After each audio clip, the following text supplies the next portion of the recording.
তোর শরীরের দাগগুলো এখনো যায়নি। আমি সেদিন বলছিনি এতটা দাগ পড়ে যাবে। আরিয়া কিছু না বলে উঠে দাঁড়িয়ে বলল, আমি চেঞ্জ করবো, আপনি বের হন। আমি দেখবো বললাম কখন? আর আমার আর কি বা দেখার বাকি আছে? আর গোসলে কিভাবে সুইসাইড করার সাবজেক্টটা বাদ দিয়ে দিস, নয়তো কি হবে বুঝতেই পারছিস। এ- এটা আপনি কি করে জানলেন? বেশি কথা বলে ফেলেছিস, এসব তোকে ভাবতে হবে না। এখন আমি গেলাম, আর নেক্সট টাইম এত প্রশ্ন করার সাহসও দেখাবি না আমায়, ওকে? বলে এক চোখ টিপে দুষ্টু হেসে চলে যায়। আরিয়া সামিরার কথা শুনে আকাশ থেকে পড়ল মনে হয়। বুকটা ছ্যাদ করে উঠল। কলেজে আসা মাত্রই শুনতে হলো কাল যে ছেলেটার প্রপোজ অ্যাকসেপ্ট করে বিয়ে করে চলে যাবে ভেবেছিল, সেই ছেলেটা আর বেঁচে নেই। কিভাবে মারা গিয়েছে কেউ জানে না। কি বলছিস কি? সত্যি রে। ক্লাসে তার বন্ধুরা বলাবলি করছিল। আরিয়ার আগে ফসছে। আরিয়া আর এক মিনিটও এখানে দাঁড়িয়ে থাকতে পারল না। ব্যাগটা কাঁধে তুলে হনহন করে বেরিয়ে গেল। কি হলো রে প্রেমা, হঠাৎ কোথায় গেল এভাবে?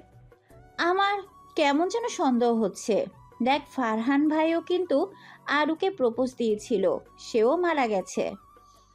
আর সাবার সিনিয়র ফাহাদ ভাই, তাও কাল যার প্রপোজ একসেপ্ট করেছিলি, দুজনে কিন্তু আরিয়াকেই প্রপোজ করেছিল।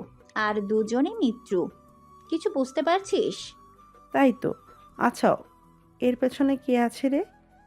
মার্ডার করা আমার মতে এই এলাকায় নির্দর মানুষটি হলো আফরান ব্রাদার। সামিরা ঢোক গিলে বলল, সেটা তো ভেবে দেখিনি, কিন্তু ভাইয়া কেন এদেরকে মারতে যাবে? সেটাও তো রে ভেবে পাচ্ছি না। আরিয়া সোজা বাড়ি চলে এসে জাফর সাহেবকে কল দেয়। চাচা, তোমার বড় ছেলে কোথায় কাজ করে? কেন, কি হয়েছে? হঠাৎ আফরানে খোঁজ নিচ্ছিস? যেটা বললাম তার উত্তর দাও। সেটা আমি ঠিকভাবে জানি না, কারণ কখনো ওর কাজ নিয়ে কাউকে জিজ্ঞাসা অবধি করিনি। ও যে ভালো কাজ করে না সেটা আমার জানা আছে। ফোন নাম্বার আছে? আছে, অনেক আগের। এখনও সেটা ইউজ করে কিনা জানি না। যেটা আছে সেটাই দাও। স্যার, কখন থেকে আননোন নাম্বার থেকে কল আসছে? আফরান গরম চোখে তাকায় তানভীরের দিকে। মিটিং চলাকালীন কারো ফোন বা বাড়তি কথা একদম পছন্দ নয়। বারবার কল আসছে দেখে তানভীর কানের কাছে গিয়ে বলল। স্যার, জরুরি তো হতে পারে, একটু দেখেন না। আফরান তানভীরের হাত থেকে ফোনটা নিয়ে ফ্লোরে ছুঁড়ে মেরে মিটিং রুম থেকে সোজা গিয়ে গাড়ি স্টার্ট দেয়। হঠাৎ এমন হওয়ার কারো বোধগম্য হলো না। তানভীর তাদেরকে সামনে নিয়ে বলে, স্যার, জরুরিতে গিয়েছে। আজকের জন্য মিটিং এখানেই সমাপ্ত। কালকে এটা নিয়ে আবারও মিটিং থাকবে। বলে তানভীরও রুম ছাড়ে। পেছনের গাড়ি করে তানভীর আফরানকে ফলো করে। আফরান সোজা বাড়ির ভিতরে ঢুকে আরিয়ার রুমে গিয়ে দাঁতে দাঁত চেপে বলতে লাগলো, এই মেয়ে, তোমার প্রবলেম কি? কমন সেন্সটুকু নেই? জরুরি কাছে থাকতে পারে না? বলে হাতের কাছে ল্যাম্পটা এক ধাক্কা দিয়ে ফেলে চুরমার করে দিল। আরিয়া আফরানকে দেখে দ্রুত হাতে কলার চেপে ধরে বলল, আপনার জরুরি কাজ বলতে তো মানুষ খুন আর কালো টাকা, তাই না মিস্টার আফরান? বারবারই করোনা বলে দিলাম। যেটা জানো না সেটা নিয়ে কথা বলা আমার পছন্দ না। বাহ, একদম নিষ্পাপ আপনি। শুনুন, আমার সামনে না একদম নিষ্পাপ সাজার অভিনয় করবেন না, ওকে? কেন করলেন এটা? আবারও আরেকটা খুন, এত পাষণ্ড কেন আপনি?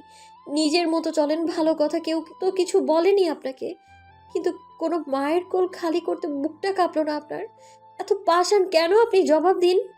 আফরান আরিয়াকে ধাক্কা দিয়ে সরিয়ে দুগালে দুটো থাপ্পড় বসিয়ে বলতে লাগলো, কি বললাম বুঝিস না? যেটা জানিস না সেটা নিয়ে বাড়াবাড়ি করবি না। আর কি জানতে হবে আমায়? দিনে কয়টা খুন করেন সেগুলো বলেন। এত এত মানুষ খুন করেন কিভাবে আপনি? মায়া বলতে কিছু নেই ভেতরে আপনার? না, নেই। আমার কারোর জন্য কোনো পিছুটান নেই। হাজারটা খুন করব, তোর সমস্যা? বল, কি সমস্যা তোর? তোকে মারতে আমার কলিজা কাঁপবে না, বুঝছিস? এবার ভাব আমি কেমন হতে পারি। বারবার এক কথা আমার একদম পছন্দ না। বাহ, গুড, ভেরি গুড। মেরে দিন আমায়, একদম মেরে দিন। এমন জাহান্নামী জীবন থেকে মরে যাওয়াই তো ভালো। বলে আফরানের শার্টের নিচ থেকে আকস্মিক রিভলভারটা হাতে নিয়ে আফরানের মাথায় ধরল। আফরান অবাক হলো। পাগল হয়ে গেছো তুমি? সেন্স আছে নাকি নেই? আজ হয়তো আপনাকে মারবো, নয়তো নিজে মরবো, কিন্তু আপনাকে মেরে কি করব বলুন তো? কোনো লাভ নেই আমার জন্য তো। এটা আরো ঝামেলা, তাই তো? ওকে, নিজেকেই শেষ করে দিব। বলে বন্দুকটা নিজের মাথায় ঘোরালো। আমি এমনিতেও বাঁচতে চাই না, আমি নিজে সতীত্ব হারিয়েছি। আপনি আমাকে স্পর্শ করেছেন আপনার ওই পাপিষ্ঠ হাতে। ছুঁয়েছেন আপনি আমায়, তাই না? নিজেকে শেষ করে দিব। আমার ভবিষ্যৎ এমনিতেও নষ্ট। দেখো আরু, তুমি এবার বাড়াবাড়ি করছো। এটা আমার কাছে তা বলছে, একটু এদিক ওদিক হলেই। কি হবে? মারা যাব, তাই তো? আমার তো মরতেই ইচ্ছে করে। এটার জন্যই অপেক্ষা করে আছি এতদিন। বেঁচে থেকেও মরে গিয়েছি আমি। দেখো, তোমার যা ইচ্ছা আমাকে বলো, আমি তোমাকে ডিস্টার্ব করি তাই তো? ঠিক আছে, আর চালাবো না, তোমার সামনেও আসবো না, প্রমিস। কিন্তু এটা দিয়ে দাও, আর আমি ওই ছেলেকে শুধুমাত্র থ্রেট দিয়েছিলাম তোমার থেকে দূরে থাকতে, কিন্তু আমি খুন করিনি। সুন্দর জোকস বলেছেন। আপনি থ্রেট দিয়েছেন কিন্তু মারেননি। এটার চেয়ে বেস্ট জোকস আমি আর দুটো শুনিনি। আচ্ছা, যা ইচ্ছে করুন, হাজারটা মারুন, কিন্তু আমি আর আপনার কাছে অত্যাচারিত হতে চাই না। আপনার ওই নোংরা হাতে আমার শরীর ছোঁয়া আমার একদম পছন্দ না। কি শুরু করলে তুমি? বললাম তো আর আসবো না তোমার কাছে। এটা দিয়ে দাও এখন। দেখো, বাড়াবাড়ি করলে পরে কি হতে পারে তোমার জানা আছে। পরের বার কিছু হওয়ার সুযোগটাই দেব না। বলে আরিয়া ট্রিগারে হাত রাখল। আরিয়ার কোনো ভ্রুক্ষেপ নেই ট্রিগার চাপ দেওয়ার। ঠিক সে মুহূর্তে আফরান চিৎকার করে ওঠে। আরিয়া হতভম্ব হয়। আফরান যে এমন করতে পারে তার বোধগম্য হয়নি। আফরান পাশে টি টেবিলের ওপর থেকে গ্লাসটা ভেঙে ঠিক নিজ বুক বরাবর বসিয়ে দেয়। সঙ্গে সঙ্গে আরিয়ার হাতের বন্দুকটা পড়ে যায় নিচে। আফরান দাঁড়িয়ে থাকতে না পেরে নিচে হাঁটু গেড়ে বসে যায়। আফরান ক্ষত জায়গায় হাত রেখে বলে, আরু, আমি তোকে বিশ্বাস করাতে পারবো না, আর আটকাতে পারবো না, কিন্তু কিন্তু নিজেকে তো আটকাতে পারবো। আফরান থেমে থেমে কথাগুলো শেষ করে, মুখে বেপরোয়া হাসি। আরিয়া দ্রুত এসে আফরানের সামনে বসে বলতে লাগলো, আপনি এটা কেন করলেন? হ্যাঁ, পাগল হয়েছেন আপনি? কেউ নিজেকে নিজে ইচ্ছে করে আঘাত করে? বলেছিলাম না আপনি সাইকো। দেখলেন, আবার প্রমাণ হয়ে গেল আপনি একটা সাইকো। বলে চোখের জল ফেলতে লাগলো। আফরান রক্তমাখা হাত দুটো দিয়ে আরিয়ার চোখের জল মুছতে গিয়েও আটকে যায়। চোখের জল মুছো। দেখো, একদম কাঁদবে না। আমি তোমাকে আর ছোবো না আমার অপবিত্র হাতে। আরিয়া কেঁদে কেঁদে বলতে লাগলো, আচ্ছা, এখন কি করব আমি? আমার কি করা উচিত? হ্যাঁ, চাচাকে কল দিই। আফরান মুখে বেপরোয়া হাসি টেনে বলল, লাগবে না, আমার এভাবে বাঁচতে ইচ্ছে করছে না আর। কিন্তু তোমাকে দেখে জীবনটা কাটাতে চেয়েছিলাম। এইটুকু বলেই আহ শব্দ করে আবারও হয়তো তীব্র ব্যথায় নয়তো আরো অবাধ্যতার কারণে নিজেকে এভাবে আঘাত করেছে। আমি চেয়েছিলাম আমার প্রতিটা সকাল যেন তোমাকে দেখে পার হয়, যেন আজ বিষাদ ছুঁয়েছে এ বুক। তোমাকে নিয়ে কাটাতে চেয়েছিলাম কিছু কাল, তোমাকে নিজেকে বিরান করতে চেয়েছিলাম। সেসব কিছুই হলো না। আমার ভেতরে আজ শুধু আফসোসের বসবাস। শুধু তুমিতে আমার শূন্যতা, আবার তুমিতেই ভরা। আফরান কথাগুলো থেমে থেমে বলছিল। আফরান নিজেকে আর সামলে রাখতে পারছে না, ঢলে পড়ল ফ্লোরে। কথা বলুন, দেখুন আমি শুনছি। আজ আপনাকে আমার আমার কোনো তাড়া নেই। আমি শুনছি আপনাকে। আজ শুনবো আমি আপনাকে, বুঝবো আমি আপনাকে। বলুন না আরো কিছু। হঠাৎ কেউ একজন এসে আফরানের সামনে বসে বলল, স্যার কি হয়েছে আপনার? ভাবি, বসের কি হয়েছে? কথা বলছে না কেন? আরিয়া বিস্মিত হলো। আমি ওনার অ্যাসিস্ট্যান্ট তানভীর। আমি জানি না কিছু। উনি একটু আগেই তো কথা বলছিলেন। প্লিজ হসপিটালে নিয়ে চলুন। ওনার কিছু হবে না। তানভীর দেরি না করে আফরানকে উঠিয়ে গাড়িতে বসালো। আমিও যাব। সরি, আমি স্যার হসপিটালে কেউ যেতে পারবে না। বলেই গাড়ি স্টার্ট দিল। আরিয়া দাঁড়িয়ে দাঁড়িয়ে চোখের জল ফেলছেন। কাজের মহিলা লতা বলল, আফামনি, কাইন্দেন না, স্যারের কিছু হইব না। কিন্তু স্যার রে কেডাই কি করলো? খানিক আগেই তো উপরে গেছিল, দেখছিলাম। আরিয়া লতাকে জড়িয়ে ধরে বলল। খালা, সব দোষ আমার। আমি মেরেছি ওনাকে। লতা অবাক হয়ে বলল, কন কি আফামনি? আমি আন্নেরে চিনি। আন্নে তো স্যারের উল্টা ভয় পান। আন্নে কেমনে মারবেন? আরিয়া কিছু না বলে ডুকরে কাঁদতে লাগলো। আজ 2 দিন হয় গ্রামে এসেছি। আয়াস ভাইয়াও 2 দিন আগে জামিন পেল। কিভাবে হয়েছে জানা নেই। কেউ একজন নাকি নির্দেশ দিয়েছে ছেড়ে দিতে। এটুকু জানা সবার। গ্রামে আসার কারণ আমার ছোট বোন ছায়ার 10 বছরের জন্মদিন উপলক্ষে আসা। আসতে চাইনি, এক প্রকার বাধ্য হয়েছি চাচার আর সামিরার জোড়াজড়িতে আসার জন্য। আসার পরেও কারোর সাথে কথা বলিনি ছায়া ব্যতীত। আর কেনই বা বলবো? যাদের কারণে জীবনটা উল্টা পাল্টা হয়েছে তাদের সাথে কি কথা থাকতে পারে?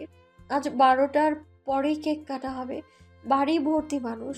এর আগেও হয়েছিল, কিন্তু এবার এটা একটু অন্যরকম ভাবে করা হচ্ছে, সেটাও হঠাৎ করেই। যাই হোক, কোনো মতে রাতটা শেষ করেই চলে যাব কাল, এটাই ভাবছি আমি। কিন্তু মিস করছি একজনকে, মনে পড়ছে ভীষণভাবে। সেদিনের পর আর দেখিনি আফরান ভাইয়াকে, তবে জেনেছি তিনি সুস্থ আছেন, এতেই যেন স্বস্তির নিঃশ্বাস ফেলি। আচ্ছা, আমার তো সেদিন ওভাবে কান্না করার কথা ছিল না, তাহলে কেন কেঁদেছিলাম আমি এত? জানি না, কিছু জানি না, তবে খুব কষ্ট হয়েছিল সেদিন, এটুকু বলতে পারি। আমি আয়নার সামনে বসে সাজগোজ করছি আর ভাবছি এইসব। কারো ডাকে ধ্যান ভাঙে, পেছন ঘুরে তাকিয়ে আয়াস ভাইয়াকে দেখি। কখন আসলে ভাইয়া? একটু আগে। একটা কথা বলবি? বলুন। আমি খুন করিনি, এটা তুই বিশ্বাস করিস? পাগল হলে তো এটা ভাবতে যাব আমি? আমার এখনো বুদ্ধি আছে, বুঝলে? আমাকে বিশ্বাস করিস? না করার কি আছে? ঠিক আছে, আমি গেলাম, জলদি নিচে আস। 12টা বাজতে আর মাত্র 15 মিনিট আছে, শুনেছিস? আমি ঘড়ির দিকে তাকিয়ে তাড়াহুড়ো করলাম, কিন্তু আগে গেলে যদি আমার ওসব উল্টাপাল্টা জিনিস মাথায় ওসব মাখিয়ে যদি সাজ নষ্ট করে দেয়, এগুলো ভেবেই সবার শেষে যাওয়ার মনোভাব করলাম। ভাবনার মাঝেই হঠাৎ সামিরা এসে বলল, জলদি চল, লেট হয়ে যাচ্ছে। তো বলেই আমাকে টানতে টানতে নিচে নিয়ে গেল। সবাই হাতে তালি দেওয়া শুরু করলো। আমি বুঝলাম না হঠাৎ এভাবে তালি বাজানোটার মানে কি। এখন তো কেক কাটেনি, তাহলে আমার পাশে আয়াস ভাইয়া। আমি ভাইয়াকে বললাম, সবাই এভাবে কি দেখছে গো ভাইয়া? আমাকে কি একটু বেশি সুন্দর লাগছে? আজ একটু বেশি সুন্দর লাগছে। সব সময়ের মতোই তো হালকা সেজেছি, তাহলে আজ কেন? আমার কথা রেস্ট টেনে বাবা এসে বলল, হ্যাঁ, এটাই আমার বড় মেয়ে, সবাই যেটা ভাবছেন সেটাই। আমি বুঝলাম না, আমাকে এইভাবে সবার সাথে পরিচয় করানোর আছেটা কি? আমি বাবাকে কিছু জিজ্ঞেস করতে যাব, তার আগে বাবা আয়াস ভাইয়াকে দেখিয়ে বলল, এই যে দেখছেন, আমার মেয়ের ফিয়ন্সি হতে চলেছে। আজ এখানেই দুটি অনুষ্ঠান হবে।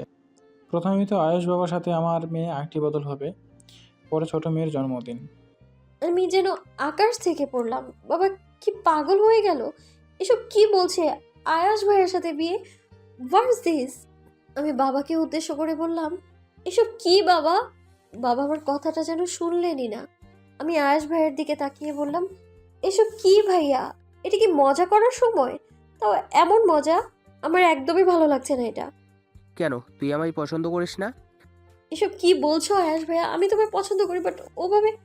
তাহলে প্রবলেম কোথায়? যা হচ্ছে মেনে নে। তার মানে তুমি আগে থেকে জানতে? না, এসে জেনেছি। বাবা আর চাচা মিলে আগে ডিসাইড করে নিয়েছিল। আসার পর জেনেছো আর আমি এখন জানলাম? আমাকে একবার বলার প্রয়োজন বোধ করলে না? পাশ থেকে রহিমা বেগম আরিয়ার মা বলে উঠলেন, আস্তে কথা বলো। আর তোমার মতামত কেউ চায়নি, বাবার কথা মেনে নাও। আশ ভালো ছেলে, তার কাছে তুমি ভালো থাকবে। এটা আমি অস্বীকার করছি না মা, কিন্তু আর কোনো কিন্তু নয়, সুন্দরভাবে আংটি বদল করে নাও। এঙ্গেজমেন্টটা বাধ্য হয়েই করতে হলো বাবার সম্মানার্থে। না হলে কি যে করতাম নিজেও জানি না। এগুলো কোন ধরনের কথা হলো? এখন কি ওনার সাথে আমার বিয়ে হবে ভবিষ্যতে? কথাটা ভাবতে মাথাটা যেন ব্যথা শুরু হলো আমার। তারপর ধুমধাম জন্মদিনটাও পালন হলো, অথচ আমার এসব বিরক্ত লাগছে, তাই সেখান থেকে রুমে চলে আসলাম। বলছিস কি এসব? রাগাস না তো এখন। বাবার সম্মানটা বাঁচানোর ইচ্ছে ছিল না, কিন্তু এমন পরিস্থিতি হয়ে গিয়েছিল যে কিছু করার ছিল না আর। যে যাই বল, আয়াস ভাইয়া কিন্তু তোকে অনেক ভালোবাসে। আরিয়া হাতের স্কেলটা দিয়ে ব্রেঞ্চে বাড়ি মেরে সামিরার পাশ থেকে সরে গিয়ে অন্য ব্রেঞ্চে বসলো। আরে রাগ করিস কেন? সামিয়া এমনি বলল। তাছাড়া তোর তো এক্সট্রা চয়েস নেই যে রাগ করবি, তাই না?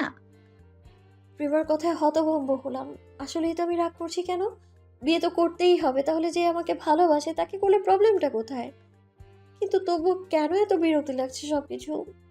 ক্লাস শেষে গাড়ি আসলে উঠে বসলাম। বসতে বসতে খেয়াল করলাম ড্রাইভারের জায়গায় আয়াস ভাইয়া। এনাকে এই মুহূর্তে আমার একদমই সহ্য হচ্ছে না।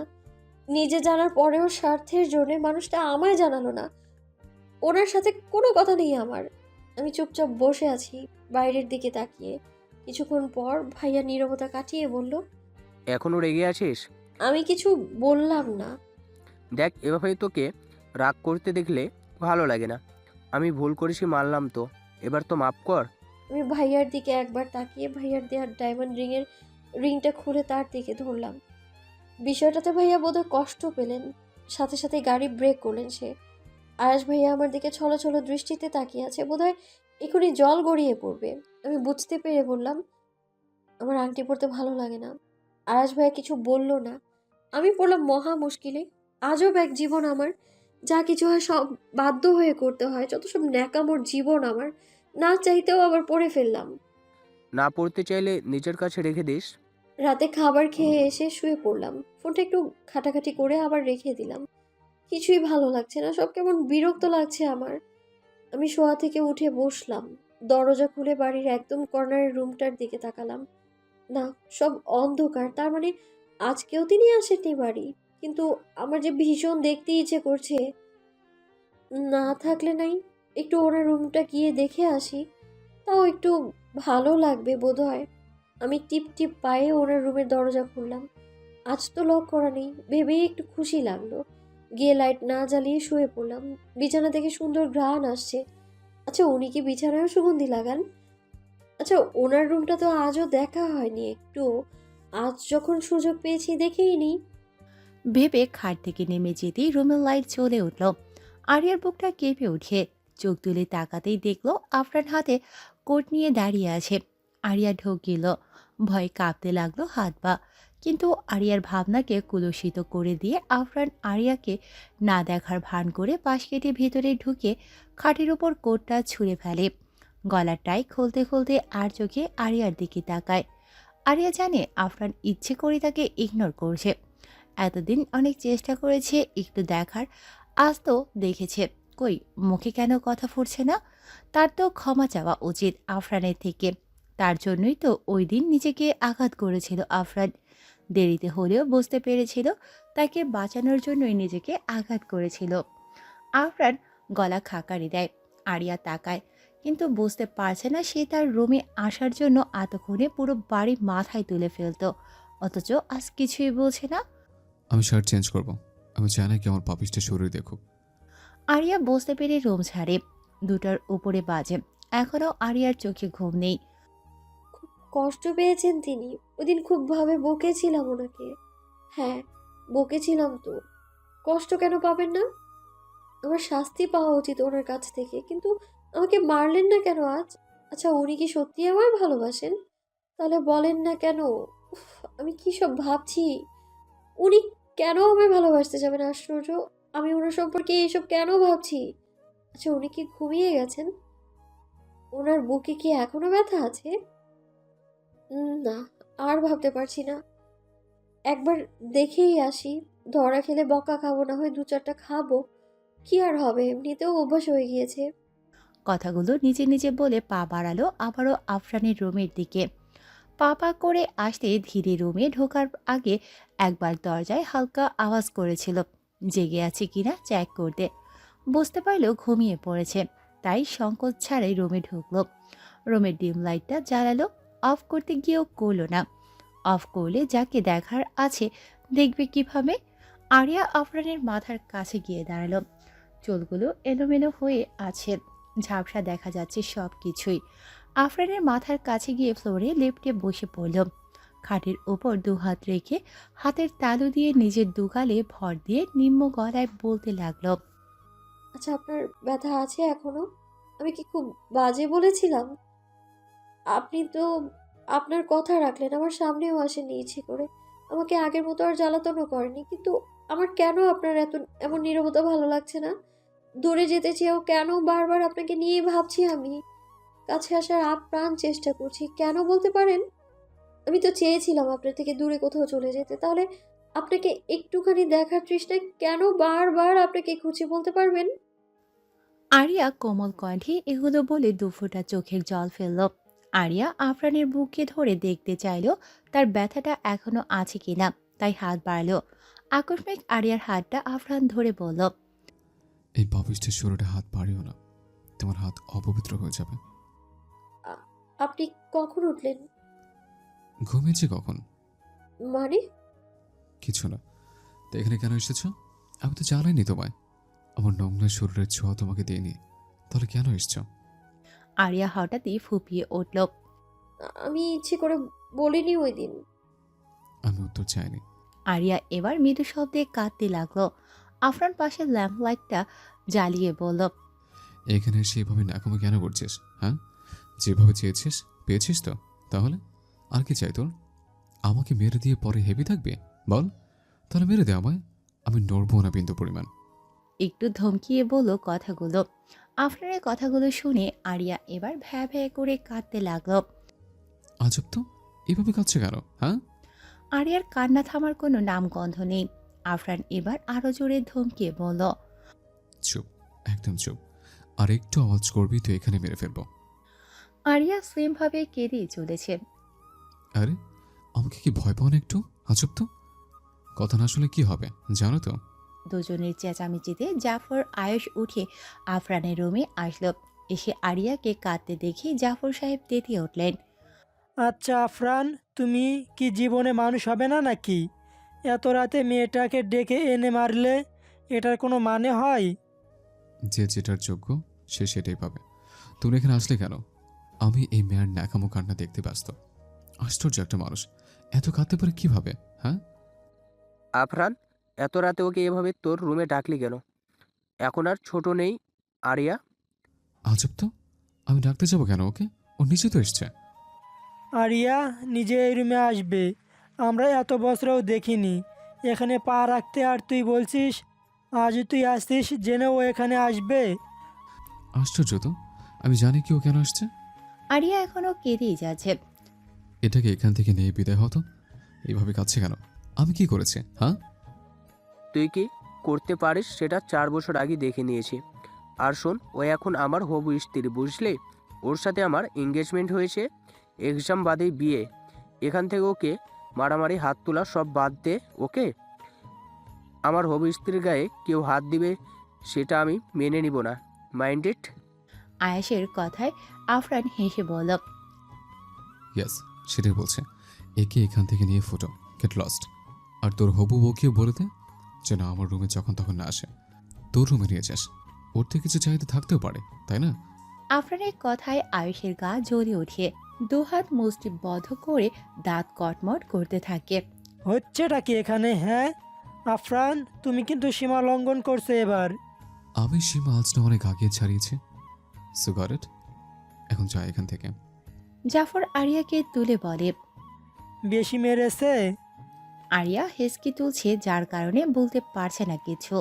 এখানে আর দাঁড়িয়ে না থেকে আয়ুষ আরিয়াকে কোলে তুলে নিয়ে চলে যায়। জাফর কিছু না বলে সেখান থেকে চলে আসে। আফরানের চোখ দুটো রক্তিম হয়ে আছে। দাঁতে দাঁত চেপে বিছানায় এক হাতে ঘুষি মেরে বলল। Damn it. আফরান গাড়ির পেছনের সিটে বসে আছে। তানভীর ড্রাইভ করছে। জানতে পেরেছিস কে লোকটা? সরি স্যার, এখনো জানতে পারিনি। তবে কলেজ বা ভাবির বন্ধু বান্ধব কেউ হলে এতক্ষণে জেনে যেতাম। তাহলে জলদি খোঁজ নে, কে করেছে এসব। আমার সাথে শত্রুতার কারণে নাকি অন্য কোনো কারণে? আমার সাথে শত্রুতা আমি বলেই আর এর ক্ষতি করার চেষ্টা করেছিল। তার জন্য আয়েশের সাথে এঙ্গেজড হতে দিলাম, যেন ভাবে যে আরও আমার সাথে নয়, আরশের সাথে কোনো রিলেশনে আছে। কিন্তু ব্যাপারটা মনে হচ্ছে অন্যরকম। খুব কাছের কেউ যে সব কিছুই জানে। আমার মনে হয় আপনার সাথে শত্রুতার কারণে। দেখুন, দূরে খুনেই কিন্তু আপনাকে কিলার প্রমাণ করা হয়েছে। নো, কেলের প্রমাণ করার চেষ্টা করছে না। আমার মনে হচ্ছে আমাকে খারাপ প্রেজেন্ট করছে, সেটাও আরিয়ার সামনে। কিন্তু লাভটা কি ওই শালার, এটাই বুঝতে পারছি না। আপনারা কারা? আরে ছাড়ুন বলছি। আরিয়ার কথায় ভ্রুক্ষেপ না করে মেয়ে দুটি আরিয়াকে গাড়িতে জোর করে বসিয়ে গাড়ি স্টার্ট দিল। মূলত আরিয়া ক্লাসের মাঝে বের হয়েছিল, ভালো লাগছে না বিধায় হঠাৎ দুটি মেয়ে এসে আরিয়াকে জোর করে তুলে নিল। গাড়িতে আরিয়া বাড়াবাড়ি করার কারণে বেহুশ করে ফেলেছিল। আরিয়া চোখ খুলে চারিদিকটা একবার প্রত্যক্ষ করে নিল। কোনো হোস্টেল মনে হলো। পাশ থেকে একজন মহিলা বলল, ম্যাম এখন কেমন লাগছে? আরিয়ার মস্তিষ্ক সাথে সাথে সতেজ হয়ে উঠল। কারা আপনারা? আমাকে এইখানে কেন নিয়ে এসেছেন? কি করেছি আমি? মহিলাটি কোনো উত্তর দিল না। কারো ফোন আসায় রুম থেকে বের হয়ে গেল। আরিয়া ভাবতে লাগলো, নিশ্চয়ই আমি কিডন্যাপ করেছে এনারা, কিন্তু আমি কি করেছি? আমাকে কিডন্যাপ করার কারণটা কি? কারো পায়ের শব্দ শুনে দরজার দিকে তাকালো। মুহূর্তে চোখ দুটো বিস্ময়ের শেষ সীমানায় পৌঁছায়। সে আর কেউ নয়, মিস্টার মাফিয়া আফরাদ চৌধুরী। আরিয়া চট করে খাট থেকে লাফ মেরে নেমে বলল, আপনি এখানে? অন্য কেউ কিডন্যাপ করলে খুশি হতে বুঝি? বলে আরিয়ার গালে দুইটা থাপ্পড় বসালো। তোর সাহস দেখে অবাক হলাম। মারলেন কেন আমায়? কি করেছি আমি? আমার শুধু শুধু মেরে শান্তি পান আপনি? আমার তো কাজ নেই আর। আগে বল, এত সাহস কোথায় পেলে? 2 দিন ছাড় দিয়েছে বলে মাথায় উঠে গেছিস? হুম? কি করেছিটা আমি? উফ, শুধু শুধু কথা শোনাচ্ছেন কেন? কি করেছিস আবার প্রশ্ন করছিস? আরিয়া এবার আফরানের একদম সামনে গিয়ে ভীতিহীন কণ্ঠে বলল, হ্যাঁ করছি, 100 বার করবো। আপনার কি? এখন উত্তর দেন, কি করেছি আমি? আফরান আরিয়ার হাত ধরে হ্যাসকাটা নিয়ে উল্টো ঘুরিয়ে আরিয়ার হাত দুটো ক্রস করে ধরে। আরিয়ার পিঠ আফরানের বুকে ঠেকে। বাম হাতের আঙুলগুলো সবটা জোর দিয়ে ধরে দাঁত পিষে বলল, এখনই আংটি পরে আছিস? দেখাচ্ছিস তোর এঙ্গেজমেন্ট হয়েছে? ছাড়ুন বলছি, লাগছে আমার। আমার লাগে না। অন্য কারণে আমি আংটি পরে ঘুরবি, আমি চেয়ে চেয়ে দেখবো? আরিয়ার আংটির ধাঁচে লেগে আঙুল থেকে রক্ত ঝরছে। প্লিজ ছেড়ে দিন, সত্যি বলছি, খুব ব্যথা পাচ্ছি। আফরান আরো শক্ত করে ধরে ধরে বলল, 4 বছর আগে শরীরে ব্লেড দিয়ে গেছিলাম, মনে নেই? এখন আমার ছেলেদের চলা গেছে শরীরে। আপনি ভুল বুঝছেন, আমাকে আপনি ছাড়া কেউ ছোঁয়নি আজ অব্দি। আফরান এবার সবটা শক্তি দিয়ে চেপে ধরে বলল, সবকিছু সহ্য করতে পারি, কিন্তু মিথ্যা একদম না। তোর এখন ডাবল শাস্তি পাওয়া উচিত, তাই না বল? হাতে লাগছে তো, আঙুলগুলো ভেঙে যাবে। এবার ছাড়ুন বলছি, আমি মিথ্যে বলছি না। তা কাল রাতে কি আয়ুষ তোকে পালকি করে রুমে নিয়ে গিয়েছিল? হঠাৎ করে আরিয়ার গলা স্বাভাবিক হয়ে আসে। আরে আপনি কি সত্যিই জেলাস? আফরান আরিয়ার কথায় থতমত খেয়ে যায়। বলুন আপনি জেলাস, সত্যি বলুন। এখন ব্যথা হচ্ছে না? উহুম। আফরান আরিয়ার হাতটা আরো জোরে চেপে ধরল। আরিয়ার চোখ থেকে জল পড়ছে। চোখ বন্ধ করে ঠোঁটে হালকা হাসি রেখে আবারও বলল, বলুন আপনি জেলাস ফিল করছিলেন আয়ুষ ভাই আমার কোলে নেওয়াতে? আফরান আরিয়ার স্বাভাবিক কণ্ঠ দেখে অবাক হলো। বাম দিক থেকে মাথাটা একটু সামনে নিয়ে আরিয়াকে দেখার চেষ্টা করলো। সফল হলো তাতে। আরিয়ার চোখ বন্ধ, চোখ থেকে পানি গড়াচ্ছে বুকে। আফরান একবার মাথা ঘুরিয়ে নিচের দিকে আরিয়ার আঙুলে তাকালো। সাদা ফ্লোর লাল টকটকে রক্তে বিভর। সঙ্গে সঙ্গে আরিয়াকে একটু হালকা ধাক্কা দিয়ে ছেড়ে দেয়। আরিয়া টাল সামলাতে না পেরে বিছানায় গিয়ে পড়ে। আফরান জায়গা ছেড়ে বারান্দার সামনে গিয়ে কাকে যেন ফোন দিল। মিনিটের মাথায় কেউ একজন এসে ফার্স্ট এড বক্স দিয়ে যায়। আফরান ব্যান্ডেজ বের করে আরিয়ার পায়ের কাছে এসে আফসোসের মুখ নিয়ে আরিয়ার কেটে যাওয়া আঙ্গুল দুটো ধরে নিজের সামনে আনে। আফরান ব্যান্ডেজ করতে যায়, আরিয়া হাত সরিয়ে নিয়ে বলে, আগে আমার উত্তর দিন। পাগলামি বন্ধ করো, হাতটা দাও। অনেকখানি কেটে গেছে, রক্ত ঝরছে অনেক। ঝরুক, ঝরতে দিন, সমান সমান করতে দিন। কি বলছো তুমি নিচে জানো? শুধু হাত দিতে বলেছে, না হলে কিন্তু খারাপ হয়ে যাবে। বাড়াবাড়ি করো না। আরিয়া ঝুলন্ত পা দুটো গুটিয়ে খাটের উপরে এনে আসন করে বসে বলল। যদি না বলেন এইভাবেই থাকবো বলে দিলাম। আফরান বিরক্তি নিয়ে দাঁড়িয়ে বলল, ঠিক আছে, লাগবে না, আমি জোর করেই নিয়ে যাব। বলে আরিয়ার হাত ধরতে যায়, কিন্তু আরিয়া হাত সরিয়ে নেয়। আফরান আবারও চেষ্টা করে ধরতে। আরিয়া এদিক ওদিক হাত সরাচ্ছে আর মিটমিট হাসছে। আফরান অনেক চেষ্টায়ও না পেরে খাটের উপর উঠে আরিয়ার পেছনে বসে আরিয়ার কাঁধের উপর থুতনি রেখে দুপা দুদিক থেকে আরিয়ার কোলে উঠিয়ে আঁকড়ে ধরে বাম হাত ধরে বলল। এবার সরাও হাত। আরিয়া কিছু বলল না। এভাবে বসেই আফরান আরিয়ার আঙুলে ব্যান্ডেজ করে দিচ্ছে। বেঁচে ব্যথা পেয়েছ? হুম। তাহলে ভুল করো কেন এত? তুমি যদি আমার মতো করে চলো, আমি কিছু বলবো না। তাহলে অন্য লোকের নাম করো রিং হাতে পড়তে হবে কেন? এঙ্গেজমেন্টে না হয় হয়ে গিয়েছে, তাই বলে সারাদিন পরে থাকতে হবে? আরিয়া বাধ্য মেয়ের মতো বসে আছে। আর যেন না দেখি কারো কোলে এইভাবে উঠে যেতে। এত সস্তা কেন মারো নিজেকে? তোমার শরীরটা কি সবার জন্য? না। তাহলে কেন অন্য ছেলে ছোঁয়া শরীরে নাও? আমি কি বলেছিলাম আমাকে নিতে? আমি তো উঠতে চাইনি। হিচকির কারণে কথা বলতে পারছিলাম না বলে আর কিছু বলিনি। এত কাঁদতে হবে কেন? আরিয়া কিছু বলল না। আর যেন না দেখি এমন করে কাঁদতে, ঠিক আছে? ওকে। আফরান মৃদু হেসে আরিয়ার গলার সাইডে চুমু খেল। আরিয়ার শরীর মৃদু ঝাঁকুনিতে কেঁপে ওঠে। আফরানের ব্যান্ডেজ করা শেষে আরিয়া পেট জড়িয়ে ধরে নিজের সাথে মিশিয়ে চোখ বন্ধ করে কিছুক্ষণ বসে থাকে। এমন নীরবতার মাঝে আফরানের গরম নিঃশ্বাস আশ্রে পড়ছে আরিয়ার গলার ঘাড়ে। আরিয়ার শরীর খানিক পরপর কেঁপে উঠছে। খারাপ লাগছে? উম, ভালো ভালো লাগছে? আরিয়া লজ্জায় মুখ ঢাকে দুই অঞ্জলি দিয়ে। আরিয়াকে এবার নিজের দিকে ঘুরিয়ে মুখোমুখি বসায়। আরিয়া লজ্জায় লাল হয়ে আছে। লজ্জাবতী আমার, এদিকে তাকাও। আরিয়া এবার নিজেকে গুটিয়ে নেওয়ার চেষ্টা করে। মুখ দেখতে দেবে না আমায়? আরিয়া এবার দু হাত মুখের উপর থেকে সরালো। আফরান আরিয়া লাল টকটকে গাল দুটো কোমল স্পর্শ করে চুমু বসালো। আরিয়া চোখ বন্ধ করে আছে। এদিকে তাকাবে না? আরিয়া আফরানের শার্টের কলার দু হাতে ধরে আফরানের বুকে মুখ লুকায়। আফরান আবারও হাসে।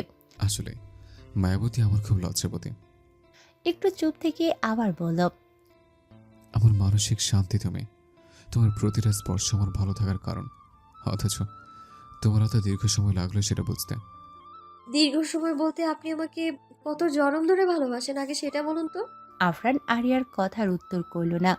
আফরান আস্তে পিষ্টে আরিয়াকে জড়িয়ে ধরে একদম নিজের সাথে মিশিয়ে নিল।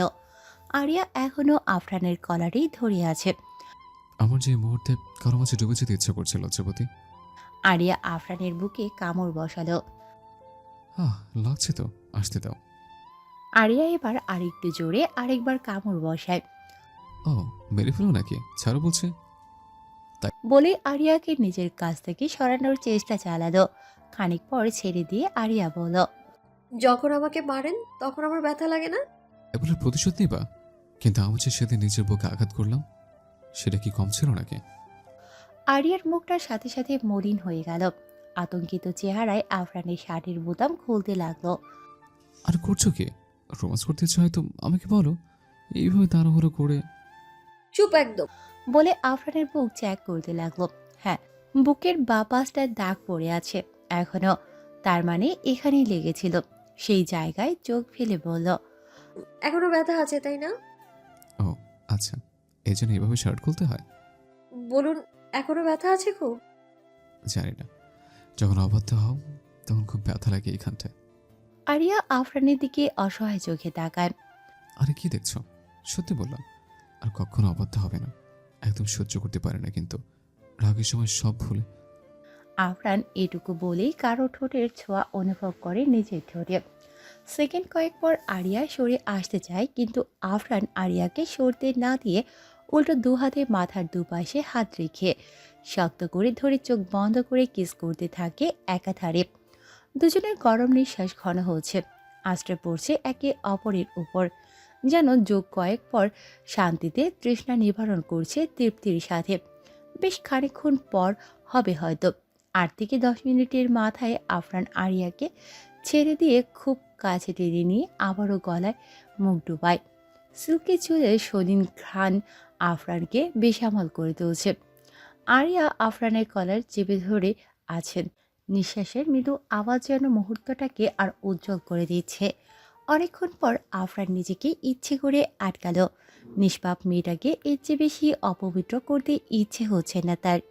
আফরান সরে এসে আরিয়াকে জড়িয়ে ধরল সবটা শক্তি দিয়ে। আরিয়ার শরীরের কম্পন এখনো থামছে না, কাঁপছে তার শরীর ভীষণভাবে। কিছুক্ষণ পর আফরান বলল, লক্ষ্মী শোনো, ভয় পাচ্ছে? আরিয়া কিছু না বলে আফরানের কলার ছেড়ে হাত দুটো পিঠ জড়িয়ে ধরল। রিল্যাক্স আরো, আর কিছু করবো না, শান্ত হও। আরিয়া আফরানকে আরো শক্তভাবে জড়িয়ে ধরল। আফরান বুঝলো এখন কোনো কথায় কাজ হবে না, তাই আরিয়াকে কোলে নিয়ে দাঁড়িয়ে গেল। মাথায় হাত বুলিয়ে দিতে দিতে বলল, বাড়ি যাবে? আরিয়ার মুখে কোনো কথা নেই। আফরান আরিয়াকে নামাতে চাইল, আরিয়া নামলো না। আফরান মৃদু হেসে বলল, কথা বলবে না? ঠিক আছে, বলো না। ওয়াশরুমে যাও, ফ্রেশে আসো। দেখো তোমার জামাটা নষ্ট হয়ে গেছে রক্তে। আমি সেম ড্রেসের ব্যবস্থা করছি। আরিয়া কোনো কথা বলল না। আফরান বুঝলো তার মায়াবতী এখন লজ্জায় আড়ষ্ট হয়ে আছে। একটু পর না হয় আবার বলবে।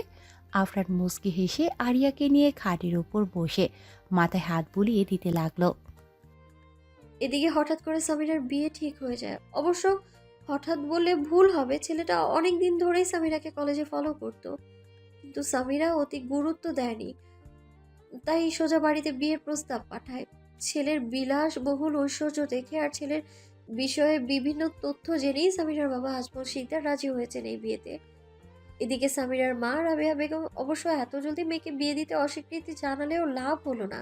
সেদিন বাসায় ফেরার পর চাচা আমার হাতে কি হয়েছে জিজ্ঞেস করাতে বললাম দরজার চিপায় হঠাৎ লেগেছে, তাই একটু ব্যথা পেয়েছি। আয়েশ ভাইয়াও সেখানে ছিল, তবে আকবরী আর প্রশ্ন করেনি সেটা নিয়ে। কিন্তু আমি ভাবছি অন্য কথা। আজ 3 দিন হয় ভাইয়াকে দেখছি না। সেদিন হোস্টেল থেকে ভাইয়া আমাকে গাড়িতে তুলে দিয়েছিল, এরপর আমি ভাইয়ার সামনে যাইনি। পরে জানতে পেরেছি ভাইয়া নাকি কোনো প্রয়োজনে দেশের বাইরে গিয়েছে। এই মুহূর্তে আমরা সবাই শিকদার বাড়িতেই আছি, প্রেমাও আমাদের সাথেই আছে। শুনেছি আমার বাবা মাকেও আসতে বলেছিলেন, কিন্তু বাবা নাকি ব্যস্ত আছে, তাই আসতে পারবেন না চাচা বলল। হঠাৎ ধ্যান ভাঙে কাঁধে কারো হাত রাখার স্পর্শ পেয়ে। সে কখন থেকে ডাকছি, কি ভাবছিস? হ্যাঁ, আমি ভাবনা ভেঙে তাকিয়ে দেখি প্রেমা। বললাম, কখন ডেকেছিস? আমার তো মনে হচ্ছে বছর কয়েক ধরে ডাকছি। যাই হোক, নিচে চল, সামিরা ডাকছে। কিছু হয়েছে? চল না আগে।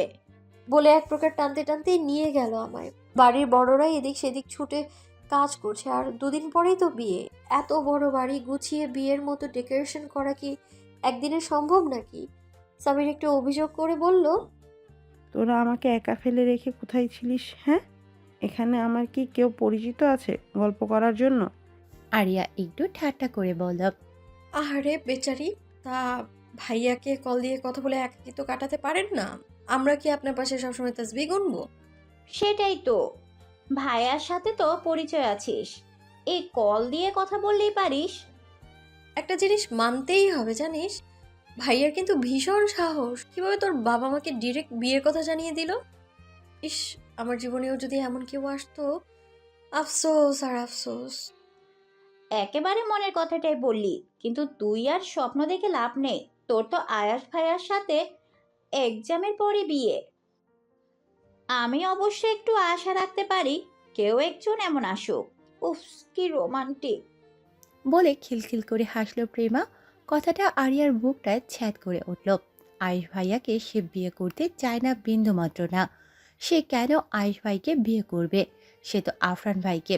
কথা ভাবতেই ঠোঁটের কোণে এক চিলতে হাসি জমে, লজ্জায় আড়ষ্ট হয়। কি রে প্রেমা, ব্যাপারটা কি হলো? আরও এভাবে লজ্জা পাচ্ছে কেন? সে তো পাবেই।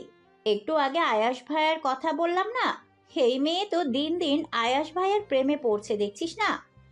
ওই দিন স্কুলে গেল, দেখলি না? গলার লাইটবাট নিয়ে ঘুরছে আজকাল। অবশ্য আয়াস ভাইয়া একটু রোমান্টিক, সেটা দেখেই বোঝা যায়।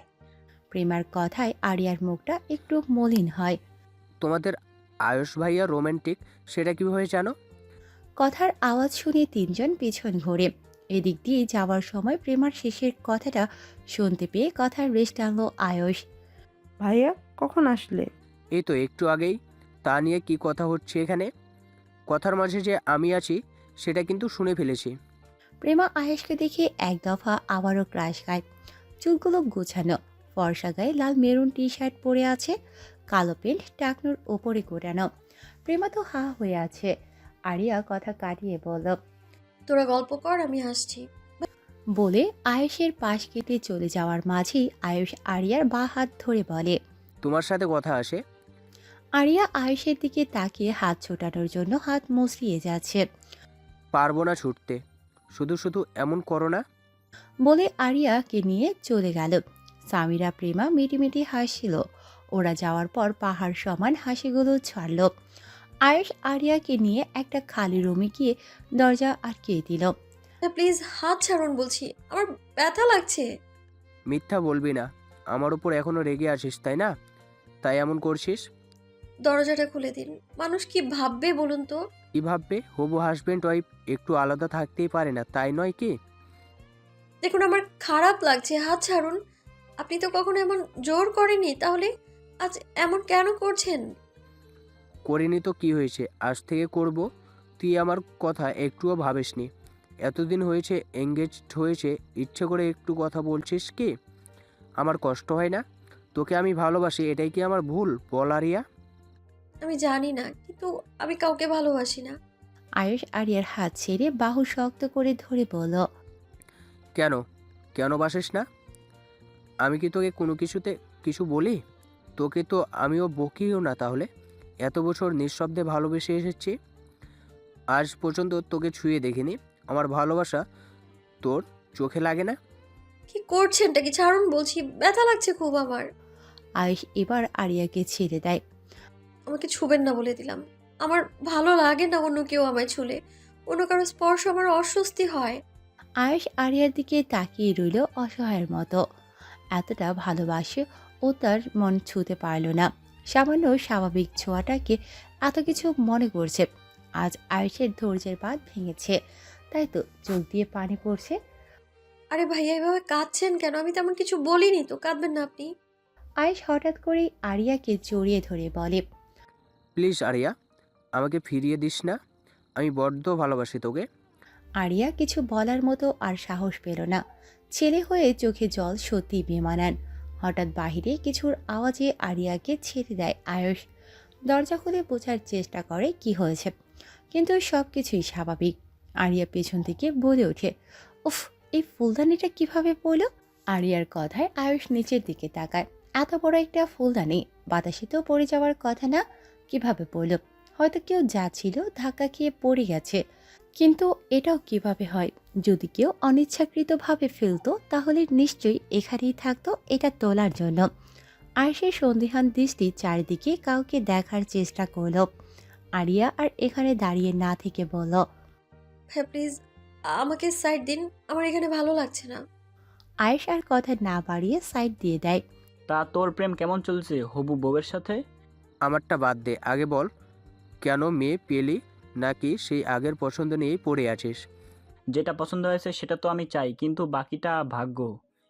বাহ, তা আজকেও কি তার ছবিটা দেখতে পারি না? এতটাই হট যে দেখলেই শকড খাবি।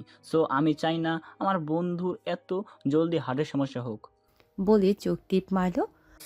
সে যাই বল, তোর এ একটা চয়েস দেখার বড্ড ইচ্ছা আমার, জানিস? যে কিনা ক্রাশ খেয়ে বসে আছে আর ওদিকে মেয়েটা জানেই না। হা হা। মজা নিচ্ছিস? নে, সময় হলে এমনিতেই হাতে চলে আসবে। হঠাৎ করে কারোর সাথে ধাক্কা খেয়ে নাবিল বলে উঠল, দেখে চলতে পারেন না? আজব তো। বাড়িটা যেহেতু আপনাদের, আপনি ভালো জানেন তাই না? আমি না দেখতে পারি স্বাভাবিক। বোনের ফ্রেন্ড বলে ছেড়ে দিলাম, যাও এখান থেকে। আমি কি বলেছি ছেড়ে দিন? আজব, আগে শুনেছি সামিরার মুখে আপনি নাকি ঝগড়াই 100। আজ দেখেও নিলাম মহিলাদের মতো উঠে পড়ে ঝগড়া করে। আজব তো, আমি কিছু বলেছি নাকি তোমাকে? আরে কি করছিস টাকে? চল তো প্রেমা, তুমি যাও। আপনার বন্ধুকে একটু বুদ্ধি দিন, আপনার মতো ভালো হওয়ার। বলে হনহন করে চলে গেল। দেখলি কেমন ব্যবহার করলো? এজন্যই সামিরাকে প্রেমার সঙ্গ দিতে নিষেধ করতাম। মেহমানের সাথে কেউ এমন ব্যবহার করে পাগল? তুই তো দেখছি আমার নয় ওদের পক্ষেই আছিস, যা তো আমার সাথে কি করিস। বলে নাবিলও চলে গেল। আয়েশ উপরে নিজের রুমের দিকে যাচ্ছিল। হঠাৎ সামিরার আওয়াজ পেয়ে থামল। ভাইয়া একটু এদিকে আসো তো। আয়ুষ সামিরার কাছে গিয়ে বলল, কিছু লাগবে? প্রেমা আর আরিয়াকে দেখেছো কোথাও? সে তো এখনোই দেখি না। কেন, আমাকে বল, কিছু লাগবে? হুম। কি বল? সামিরা পেছন ঘুরে দাঁড়িয়ে বলল। এটা? আয়ুষ ঠিক বুঝল না। বুঝিয়ে বল। জামার চেনটা একা পারছি না। আয়ুষ বুঝলো চেনটার দিকে তাকিয়ে এটা লাগাতে গেলেই হয় সমস্যা। আসলে এটা একটু টাইট হয়ে আছে। আয়ুষ একটু জোরে লাগাতে যায় আর এটা ছিঁড়ে যায়। সামিরা স্লিম শরীর থেকে জামাটা সাথে সাথে কাঁধ ভেদ করে পড়তে যায়। আয়ুষ সেটা ধরে। আয়ুষের হাত সামিরার ঘাড়ে স্পর্শ করে। অবশ্য আয়ুষের এত খেয়াল নেই এসবে, কিন্তু সামিরার ভীষণ আনিজি হচ্ছে। এত বছর এ বাড়িতেই আয়ুষ ভাইয়া ছিল, কই এমন পরিস্থিতিতে তো কখনো পড়েনি। তাহলে আজ কেন এমন হচ্ছে? সরি, তোর জামাটা নষ্ট করে ফেললাম। আসলে এটার জিপটাই ভালো ছিল না। এক কাজ কর, অন্যটা পরে নে।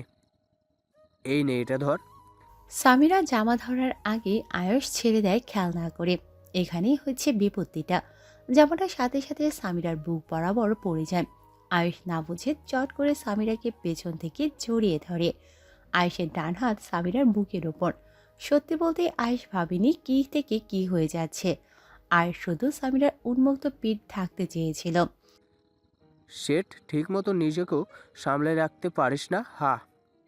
একটু ধমকিয়ে সামিরা কিছু বলল না। এই মুহূর্তে সামিরা কি করবে সেটাও তার জানা নেই। বুকটা ধুকধুক করছে। আয়ুষ হয়তো এতক্ষণে বুঝেছে ব্যাপারটা। কোমল কণ্ঠে বলল। কি করব বল, ইচ্ছে করে। সামিরা আয়ুষের কথা শেষ করতে না দিয়ে বলল। প্লিজ হাতটা সরান। আয়ুষ টুপ করে হাতটা সরিয়ে নেয়। এতেও হয় আরেক বিপত্তি। জামাটা এতক্ষণ যাই টানা পোড়ায় কাঁধের সাইড অবধি ছিল, এখন কোথায় আছে সেটা বুঝবার ক্ষমতা আমার নেই। আয়ুষ চোখ দুটো অফ করে বিরক্তি নিয়ে বলল, ড্যামিট। সামিরা চুপ, একদম কিছুই বলছে না। আয়ুষ পরিস্থিতি কি হতে পারে কেউ দেখলে সেটা আজ করতে পারছে, কিন্তু কিছু করার নেই। দ্রুত করে ডান হাতে সামিরার জামার সাইড খুঁজছে। এতেও তার হাত কোথা থেকে কোথায় যাচ্ছে নিজেও জানে না। সামিরা বারবার কেঁপে উঠছে। সামিরা এই অনুভূতির ঢেউ সামলাতে না পেরে আচমকাই সামনের দিকে ফিরে আয়েশের টি শার্ট গলার দুদিকে খামচে ধরে। আয়েশ এবার চোখ খুলে ধমকিয়ে বলল, পাগল হয়েছিস নাকি মাথাটা একদম গিয়েছে? বলে কোনো কিছুর পরোয়া না করে সবটা বুঝিয়ে সামিরার জামা ঠিক করে ওর হাতে তুলে দিয়ে দ্রুত পায়ে রুম ছাড়ে। আরিয়া জাফর সাহেবের কাছে মিনতি করে কখন থেকে একটাবার বাড়িতে যাওয়ার জন্য অনুমতি চাচ্ছে। তিনি বারবার বলছেন, লাগবে না, একা গিয়ে ওখানে কি করবে? তাছাড়া আফরান যদি বাড়িতে থাকে তোকে মারধর করবে, আমি নিশ্চিত। প্লিজ চাচা, এমন করো না। এত মানুষের সাথে থাকতে আমার কেমন যেন লাগছে, মন ভালো লাগছে না। সকাল সকাল আবার চলে আসবো। নিষেধ করেছি, যাওয়া লাগবে না মানে লাগবে না। ঠিক আছে, তোমার সাথে কাটতি চল। জাফর এই মিনতি কিভাবে ফেলতে পারেন, তাই তো বাধ্য হয়ে বলল, আরে আচ্ছা, মুশকিলে ফেলেছিস তো। ঠিক আছে যা, আমি আয়েশকে বলে দিচ্ছি নিয়ে যাবে। আরশ ভাইয়ের সাথে যাব না, আমাকে ড্রাইভার কাকুর সাথে পাঠিয়ে দাও, তাতেই চলবে। ঠিক আছে। আরিয়া খুশিতে জাফরকে একবার জড়িয়ে ধরে। শোন, খালি বাড়ি, ভয় পেলে আমাকে জানাস, ঠিক আছে? ওকে। যদি ওই বরযাত্রা থাকে তবে ওর সামনে যাস না, ঠিক আছে? বজ্জাত বলে কাকে বুঝিয়েছে ভালো করে বুঝতে পারছে, কিন্তু তার মিস্টার মাফিয়া মোটেও বজ্জাত নয়, সেটা কেউ না জানলেও সে জানে ভালো করে। আচ্ছা চাচা, গেলাম আমি। বলে আরিয়া জায়গা ছাড়ল। প্রায় রাত 11টার উপরে বাজবে হয়তো। আরিয়া বাড়িতে ঢুকে প্রথমেই আফরানের রুমে গিয়ে দরজা হালকা ঠেলে উকি মারে। না, তার মিস্টার মাফিয়া এখনো আসেনি। মূলত এটা দেখার জন্যে বাড়িতে আসা। সাথে সাথে মনটা খারাপ হয়ে গেল আফরানকে না পেয়ে। নিজের রুমে যাওয়ার পথে ছাদ থেকে কিছুর আওয়াজ শুনতে পেল। আরিয়া ভয়ে ঢুক গেল। এ বুঝি ভূত এসে তাকে নিয়ে যাবে। আবারও কিছু ভাঙার আওয়াজ পেল। আচ্ছা, ছাদে কি কেউ আছে? এত আওয়াজ কিসের হচ্ছে? চোর ঢুকেনি তো আবার? আরিয়া পা টিপে টিপে সিঁড়ি বেয়ে উঠতে লাগলো। ছাদের দরজার কাছে গিয়ে উকি দিল, কাউকে দেখতে পেল না।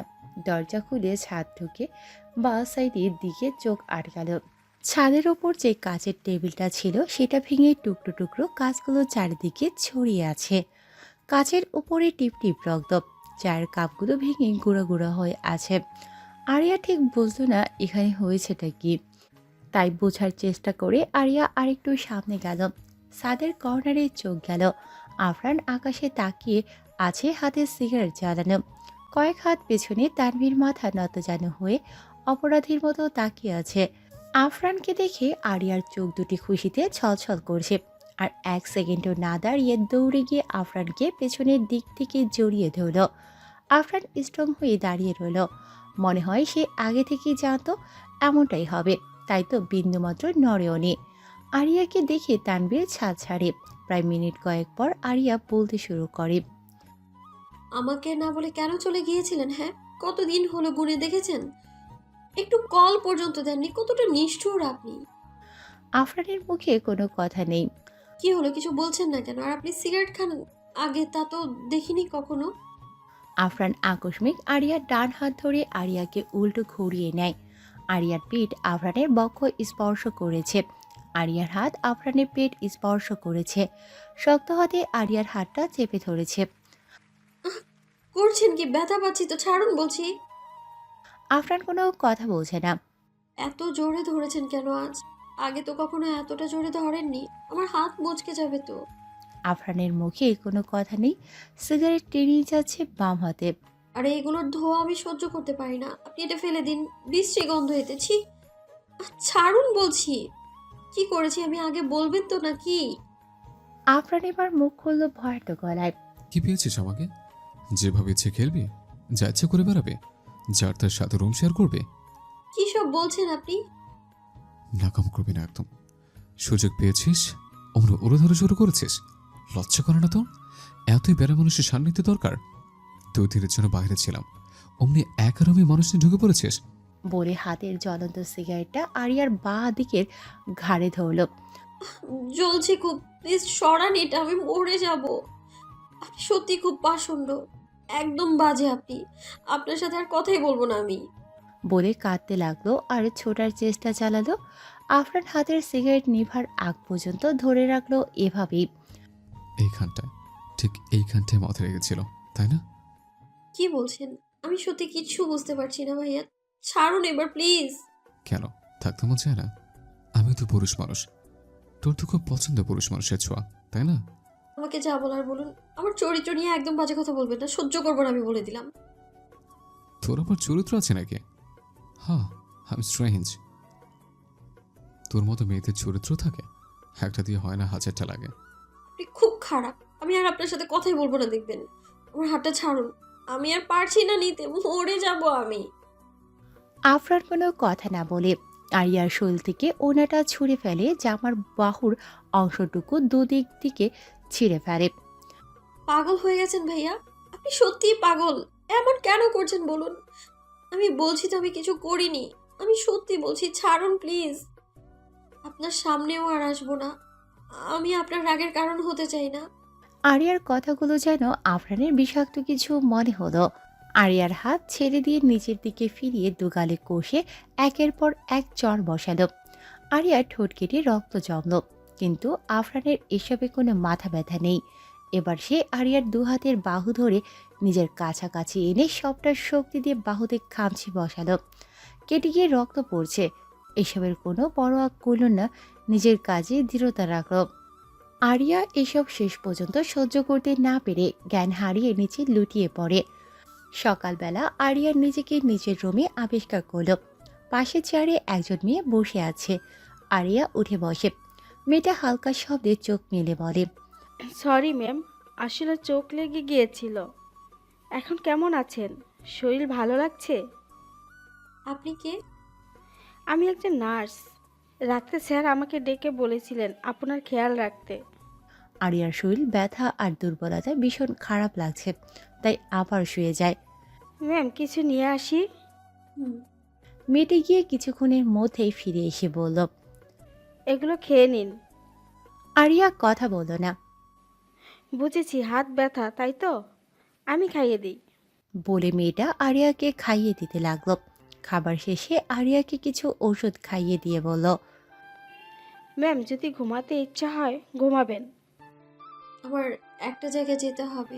ম্যাম আপনার নিষেধ আছে কোথাও যাওয়ার। কেন? স্যার বলেছেন তাই। সরি, যেতে হবে আমায়। স্যারকে আগে বলুন। কাউকে বলা লাগবে না। বলে সাইড থেকে ফোনটা নিল। এখন অবধি 50টার উপরে কল, জাফর, প্রেমা, সামিরা সহ আয়ুষেরও মিলিয়ে। আরিয়া কলের সংখ্যা দেখে দ্রুত উঠে বসে। আরিয়া রেডি হওয়ার জন্য নামতে যায়, কিন্তু মাথাটা ঘুরে আবার বসে যায়। ম্যাম আপনি অনেক দুর্বল আছেন, এখনো শুয়ে থাকুন। আমার ড্রেস চেঞ্জ করেছেন আপনি? জি ম্যাম। আমাকে নতুন এক সেট জামা বের করে দিন কভার থেকে। মেয়েটি আরিয়ার কথা মতো এক সেট জামা এনে দেয়। আমি চেঞ্জ করবো, আপনি বাইরে যান একটু। ম্যাম আসলে স্যার এই রুমে ক্যামেরা লাগিয়ে গেছেন, আপনি ওয়াশরুমে যান, আমি হেল্প করছি। আরিয়া নার্সের কথায় কপাল কুঁচকায়। কোথায় লাগানো? সেটা জানি না ম্যাম। আরিয়া কথা না বাড়িয়ে আবার উঠে ওয়াশরুমে যায়। আরিয়া নার্সের সাথে জোরাজুরি করে গেট অবধি গিয়ে ভয়ে দু কদম পিছিয়ে যায়। সামনে আফরান পকেটে দু হাত গুজে সমানে এগোচ্ছে, তবুও নিজেকে একটু সাহসী বানিয়ে বলতে লাগলো, দেখুন মিস্টার আফরান, আমি আপনার কথা শুনতে বাধ্য নই। আমি ভুলে গিয়েছিলাম আপনি একজন মাফিয়া। ক্ষমা করুন আমায়। আমি আপনার সাথে আর থাকতে চাই না। আপনার ইচ্ছে হলে অন্য কোনো মেয়ের সাথে রিলেশনে যেতে পারেন আপনি। বলে পাশ কাটাতে চায়। আফরানের সাথে সাথে এক হাত পকেট থেকে বের করে আরিয়ার হাত ধরে নিয়ে সামনে এনে কপাল কুঁচকায়। আরিয়া ভয়ে ঢোক গিলে কদম কদম পিছিয়ে যায়। আফরান আরিয়ার কদম মিলিয়ে সামনে এগোয়। আরিয়া যেতে যেতে বেখেয়ালে প্রথম সিঁড়িতে পা হোঁচট খেয়ে ঠাস করে পড়ে যায়। আফরান এখনো ওই ভয়ানক আতঙ্কিত দৃষ্টিতে তাকিয়ে আছে। আরিয়া ভয়ে জড়সড় হয়ে যায়। একটু আগের সাহসী মেয়েদের কাতারে দাঁড় করিয়ে মনে হয় ভুল করে ফেলেছে। আফরান একটু ঝুঁকে আরিয়ার চোখে চোখ রাখে। আমি কিছু বলিনি তো। আমি তো আপনার কথা শুনি, সব কথা শুনবো। কিন্তু চাচা বারবার ফোন দিচ্ছে, আমাকে যেতে হবে এখন। বলে আরিয়া উঠে দাঁড়ায়। আফরান নার্সকে দুই আঙুলে ইশারা করে চলে যেতে আফরান কর্কশ গলায় বলল, আবারও মার করে চলছে নাকি বল? আমার হাত কিন্তু একদম স্ট্রং। বলে শার্টের হাতা ফোল্ড করতে লাগলো। প্লিজ আজকে মারবেন না, যেতে দিন আমায়। আমি আপনার সাথে থাকতে চাই না। আফরানের শান্ত মস্তিষ্কটাকে মনে হলো আরিয়া বিগড়ে দিচ্ছে। আমাকে আকাশটা বলে দিলাম, নাহলে কি হবে তোর জানা আছে নিশ্চয়ই। তার জন্যই তো বললাম, আমি আপনার সাথে থাকলে শুধু মাথা গরম হবে, রাগ হবে। তার চেয়ে না থাকাই ভালো। আফরান এই মুহূর্তে রাখতে চাচ্ছে না। চোখ বন্ধ করে দীর্ঘশ্বাস ছেড়ে রাগ কন্ট্রোল করার চেষ্টা করলো। আরিয়া তার মধ্যেই উধাম। আফরান চোখ খুলে আরিয়াকে দেখতে না পেয়ে কপালের রগগুলো মুহূর্তেই ভেসে উঠল। হয়েছেটা কি বল না আরু? আরিয়া একটু বিরক্ত হয়ে বলল, বললাম তো কিছু না, বারবার কেন জিজ্ঞেস করছিস? বললেই হলো। কখনো এভাবে তোকে হিজাব বাতে দেখিনি। আজ হলুদের দিন এমন হিজাব বেঁধে বসে আছিস, তাও বাড়ি থেকে বেঁধে এসেছিস। আর এত লেট করেও এসেছিস। সত্যি বলতো, আয়াস ভাইয়া কি আজকেও লাভ বাইট? কথা বলিস না তো, এমনিতে অনেক টায়ার্ড লাগছে। আমি একটু রেস্ট নিব, ডাকিস না কেউ, ঠিক আছে? আর হলুদ সন্ধ্যায় ডেকে দিবি। বলেই আরিয়া খাটের এক পাশে সাইড হয়ে শুয়ে গেল।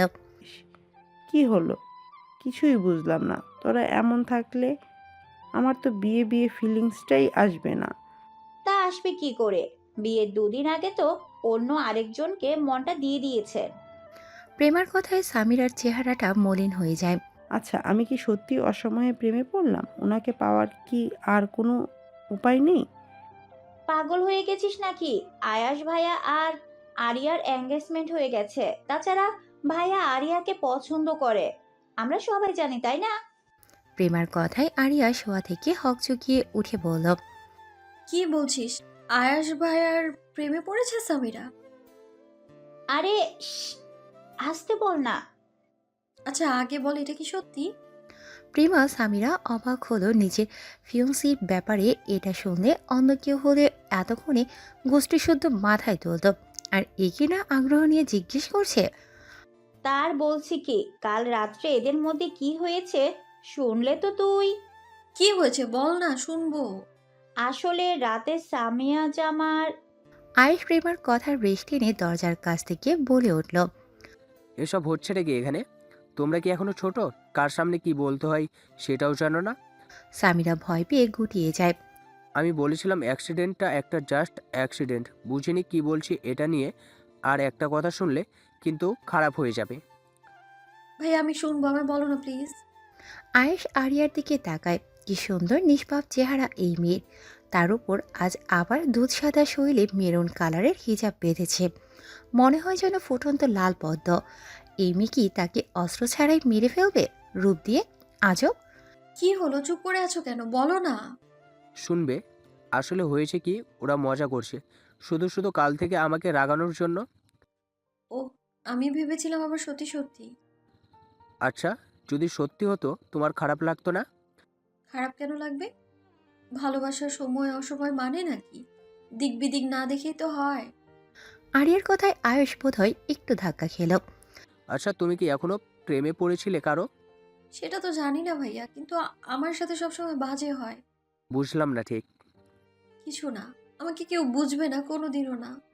আরিয়ার কথার রেশ টেনে কেউ পেছন থেকে বলে উঠল, ঠিক আছে, আমি বুঝিয়ে দিচ্ছি।